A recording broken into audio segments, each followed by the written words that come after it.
selamat datang kembali di podcast kita. Gimana nih kabarnya hari ini? Semoga kalian selalu dan juga penuh semangat ya. Sebelumnya kenalin, nama saya Lusan Oktovenus. Saya Yuliana Hulu. Dan saya Dewi Swati. Ngomong-ngomong, kita mau ngapain nih hari ini? Tumben banget suasananya agak serius. Ya nih, di sini kita mau membahas sesuatu yang cukup bikin kita gregetan. Sebuah kasus yang dampaknya ke masa depan pendidikan kita. Benar banget. Kita bakal bedah kasus yang lagi panas-panasnya, skandal korupsi Chromebook. Bayangin, uang negara sebesar 2,1 triliun rupiah diduga menguap aja. Dan lebih terkejutnya lagi, mantan menteri yang selama ini kita kenal unggul dengan inovasinya, kini harus berurusan dengan meja hijau karena diduga menerima aliran dana yang jumlahnya gak masuk akal gitu. Mantan Menteri Pendidikan, Kebudayaan, Riset, dan Teknologi Nadiem Anwar Makarim ditetapkan sebagai tersangka kasus tindak pidana korupsi oleh Kejaksaan Agung 4 September lalu. Tapi sebelum kita bedah kronologinya, ngomong-ngomong soal korupsi, sebetulnya apa arti korupsi itu sendiri? Kalau menurut saya, korupsi itu penyalahgunaan kekuasaan atau kepercayaan demi keuntungan pribadi atau kelompok. Ini tindakan melawan hukum karena memperkaya diri sendiri tapi merugikan negara dan banyak orang. Nah, betul banget nih, jenisnya tuh ya macem-macem, mulai dari suap menyuap ke pejabat sampai penggelapan dalam jabatan. Contoh simpelnya nih ya, kalau dalam kehidupan sehari-hari kayak kita pakai uang bensin atau nggak parkir kantor, tapi ya buat kepentingan pribadi, itu sih udah masuk ke bibit korupsi lah ya. Terus kenapa ya orang-orang masih mau korupsi?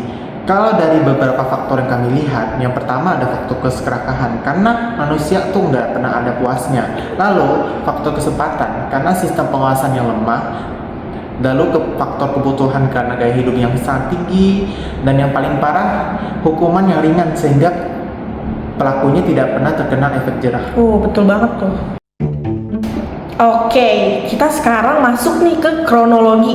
Nah, yang kronologi pertama itu adalah inisiasi di balik layar. Pada tahun 2019, semuanya ini tuh bermula. Bahkan sebelum kebijakan ini tuh resmi diumumin, diduga ada pembentukan grup WhatsApp pribadi berisi kolega dekat yang jadi tim teknis di luar jalur birokrasi. Kronologi kedua, Kemendikbud sepakat pakai Chrome OS, padahal tim teknis sudah lapor kalau sistem ini gak cocok buat daerah 3T atau tertinggal, terdepan, dan terluar karena masalah internet. Bahkan sudah pernah gagal tahun 2018 tapi laporannya diabaikan. Nah, masuk ke kronologi yang ketiga. Ada intervensi dari staf khusus yaitu inisial JT. Dia diduga bilang spesifikasinya itu harus Chrome OS. Nah, tim teknis tuh minta jangan dikunci ke satu OS aja. Biar apa? Biar lebih fleksibel. Tapi perintahnya ya tetap dijalanin karena diduga untuk kepentingan bisnis tertentu. Ya. Hingga akhirnya pada kronologi keempat tahun 2020 sampai 2022. Nah, yang lagi booming banget nih pengadaan dengan anggaran 9,3 triliun. Karena harga sudah di markup dan penenang tender diduga sudah diatur. Kejagung akhirnya nemuin kerugian negara sebesar 2,1 triliun rupiah. Sekarang sudah ada 4 tersangka. M, SW, JT, IA dari grup WhatsApp pribadi sampai ngerugiin rakyat triliunan. Tapi guys, di luar masalah teknis dan hukum, ada sesuatu yang jauh lebih esensial yang patah di sini, yaitu nilai Pancasila. Kasus ini seolah jadi cermin gimana kalau dasar negara kita gak lagi jadi kompas. Oke, setuju banget nih sama Yuli. Mari nih kita bedah dari sila pertama. Yang isinya apa sih? Nilai kejujuran dan juga amanah. Harusnya pengadaan laptop ini tuh jadi alat transparansi, tapi malah dipakai buat bungkus persekongkolan. Pas spesifikasinya dikunci lewat grup WA, nilai kejujurannya tuh langsung drop ke 0. Nah, ini tuh jadi salah satu bentuk pengkhianatan kepada siapa? Kepada Tuhan dan juga kepada rakyat kita. Nah, belum lagi nih ada dugaan soal markup harga. Selisih harganya tuh jauh banget dari harga pasar. Secara filosofis, memanipulasi anggaran pendidikan itu tuh nunjukin hilangnya rasa takut kepada Tuhan. Mereka merasa bisa sembunyi di balik angka padahal ini tuh krisis moral yang sangat dalam. Lanjut ke sila kedua. nilai keadaban dan empati. Bayangin, para perencana ini tahu Chrome OS nggak akan maksimal di daerah tanpa internet, tapi tetap ditindaklanjutin. Di mana nilai kemanusiaan kita kalau tega memaksakan sesuatu yang kita tahu bakal gagal hanya demi target? Itu namanya kehilangan adab dalam memperlakukan hak belajar anak-anak kita. Nah, sekarang masuk ke sila ketiga, yaitu isinya nilai kesetaraan dan juga persatuan. Mungkin kalian mikir apa sih hubungannya laptop dan juga persatuan? Guys, ini tuh tentang kepercayaan publik.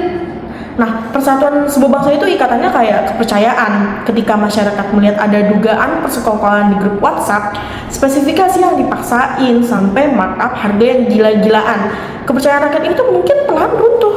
Efeknya ya fatal, muncul rasa sinisme dan juga kecurigaan. Kayak buat apa sih kita bayar pajak, akhirnya cuma jadi tilupan orang. Dan juga pemerintah tuh cuma peduli sama bisnisnya mereka masing-masing. Saat rakyat lagi tuh nggak percaya sama pemimpinnya, persatuan kita tuh jadi lama-lama tuh kayak retak. Kasusnya tuh bukan cuma soal korupsi uang, tapi juga korupsi kepercayaan yang bikin kita itu jadi sulit buat bersatu buat memajukan pendidikan nasional. Masuk ke sila keempat. Poin besarnya adalah transparansi dan musyawarah. Kebijakan publik itu harusnya diambil secara hikmah. Artinya, dengerin ahli dan dilakukan secara terbuka. Tapi faktanya, pengadaan ini justru sangat tertutup. Keputusan strategis diduga cuma lewat grup WhatsApp pribadi dan perintah searah. Bahkan sampai ngabain kajian teknis yang sudah ada. Pas diskusi sehat dan keterbukaan diganti sama bisik-bisik di balik pintu tertutup. Itu artinya nilai demokrasi kita sudah dihianati demi kepentingan segelintir orang. Di mana transparannya? Terakhir, sila kelima, nilai keadilan sosial bagi seluruh rakyat Indonesia. Ini yang paling bikin kita sakit hati. Inti sila ini adalah keadilan buat semua rakyat, bukan hanya segelintir orang. Tapi dengan adanya korupsi dan markup harga triliunan rupiah, hak rakyat benar-benar dirampas. Uang pajak yang harusnya jadi laptop layak buat anak-anak di pelosok malah diduga berakhir di kantong pribadi para tersangka. Saat anggaran pendidikan dijadikan lahan basah, bagian keadilan sosial itu mati. Mereka bukan cuma ambil uang negara, mereka ambil masa depan anak-anak kita. Nah, dengan dari kasus tadi, kita pasti emosi ya. Tapi kalau korupsi adalah penyakit, maka anti korupsi adalah vaksin ataupun obatnya. Nah, benar banget nih kata Lusen, anti korupsi kan jadi vaksin nih. Apa sih arti dari anti korupsi ini? Anti korupsi itu adalah sikap untuk mencegah dan memberantas praktik kotor tersebut. Dan kita tuh nggak perlu jadi hal-hal yang besar ya.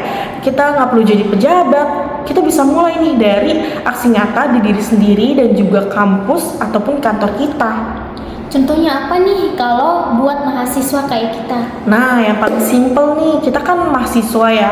Kita tuh jangan sering ngelakuin kayak nyontek, karena itu tuh jadi dasar nih kecurangan mental. Terus kita juga budayain antri lah kalau misalnya kita mau beli makanan. Antri itu melatih disiplin kita, menghargai orang lain tanpa menyerobot. Itu tuh bentuk awal dari sila kelima, keadilan bagi seluruh rakyat Indonesia. Setuju, jadi anti korupsi itu bukan cuma soal nggak nyuri uang negara, tapi membangun sistem dan mentalitas yang menolak segala bidang dan bentuk kecurangan sejak dini. Nah, pada akhirnya kesimpulannya nih, kasus Chromebook ini tuh jadi pengingat ya buat kita semua. Kalau mau secanggih apapun teknologinya, kalau orang-orang yang ngelolanya tuh udah lepas dari nilai-nilai Pancasila, hasilnya tuh nggak akan pernah memajukan bangsa kita.